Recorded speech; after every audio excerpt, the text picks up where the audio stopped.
प्रसारण सेवेचे हे आहे सातारा केंद्र. श्रोते आता प्रसारित करणार आहोत परिसर. या अंतर्गत ऐकणार आहोत परिसर विज्ञान याविषयी. याचं लेखन डॉ. सुधीर कुंभार यांचं.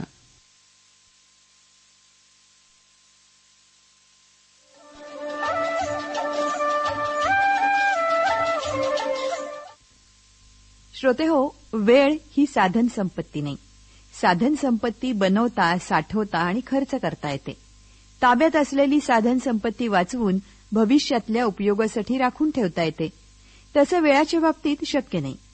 वेळ वाचवणं म्हणजे हातातलं काम भरकन करणं किंवा काम न करणे नव्हे. इतर साधन संपत्ती विकत वा उसनी दिली घेतली जाऊ शकते. तुम्ही आपल्या दिवसातल्या 24 तासातला एखादा तास वेगळा करून देऊ शकत नाही. न वापरलेली वेळेची साधन संपत्ती दिवसाअखेर संपून जाते. मात्र दिवसाचा 24 तास वेळ हा सगळ्यांसाठी तेवढाच तंतोतंत म्हणजे 24 तासच असतो. त्यामुळे या जगात कुणीही वेळेच्या बाबतीत श्रीमंत अथवा गरीब असू शकत नाही. वेळ हा खंडित होत नाही. वेळ केवळ पुढे जाऊ शकतो, त्याला पाठीमागे आणता येत नाही. कालमानाचा उपयोग आपल्याला दोन कृतीतील समानता भिन्नता ताडून पाहायला आणि त्यातली जास्त योग्य कृती निवडण्यास होतो. या प्रकारात कृतीची सुरुवात आणि अखेरची निश्चिंती असते आणि त्यावरून दोन वेगळ्या कृतींची एकमेकांशी तुलना करणे शक्य असतं किंवा कोणत्याही एका कृतीची मापदंडाशी तुलना शक्य असते.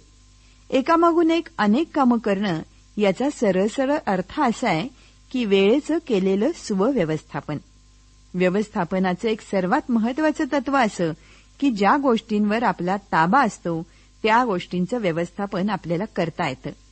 काम विशिष्ट क्रमानं केल्यास वेळ वाचवता येतो, पण ते काम करणाऱ्याच्या गतीवर अवलंबून असतं. चीपर बाय द डझन हे फ्रँक गिलब्रेथ या पेशानं इंजिनियर असणाऱ्या गृहस्थावर त्याच्या मुलामुलीनं लिहिलेलं मनोरंजक पुस्तक असून कमीत कमी वेळात जास्तीत जास्त कामं कुशलतेनं कशी करावीत याचे प्रयोग आणि संशोधन तो आपल्या मुलामुलींवर करत असे. एखाद्याला खूप कामं करायची सवय असते, त्याला विविधताही असते.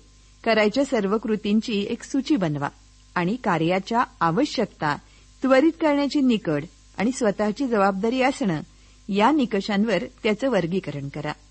एखादं काम करायला लागणारा जास्तीत जास्त आणि कमीत कमी वेळ आपल्याला जर माहिती असेल तर सरावानं बिनचूक काम करायला किती वेळ लागेल हे सांगता येतं. त्यात सुधारणाही घडवून आणता येते. प्रत्येक कृतीची सर्व संबंधितांनी मान्य केलेली अंतिम फलनिष्पत्ती आणि हा दस्त तुमच्या पुढच्या सर्व कृतीचं समर्थन करण्यास न करण्यास वापरला जातो. त्यामुळे अक्षम्य दिरंगाई आणि अपव्ययाचं कारण शोधणं आपल्याला सोपं जातं.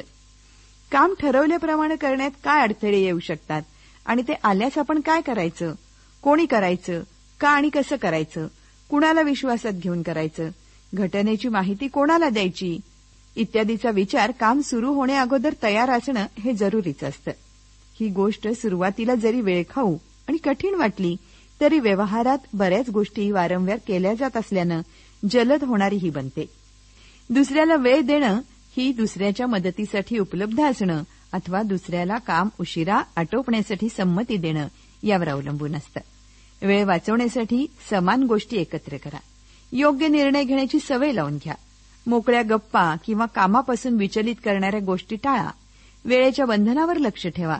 काम वेळेत व्हायचं असेल तर वस्तू ठराविक जागेवर ठेवण्याची ही सवय लावून घ्या. नंतर शोधाशोधीत वेळ जाणार नाही. कामाकडे दुर्लक्ष किंवा काम मुद्दामहून उशिरा करणं हे टाळावं. काम अगोदर पूर्ण समजलं असल्यास कामाच्या वेळेचा मग आपल्याला आवाका येतो. तुमच्या वेळेचं नियोजन हे तुम्हालाच करावं लागतं. समुद्राच्या लाटा आणि वेळ कोणासाठीही थांबत नसतात. म्हणूनच वेळेचं भान ठेवून नियोजन करूया आणि बेभान होऊन कामही करूया. श्रोते, आपण ऐकत होतात परिसर. या अंतर्गत आपण ऐकलं परिसर विज्ञान याविषयी. याचं लेखन केलं होतं डॉ. सुधीर कुंभार यांनी.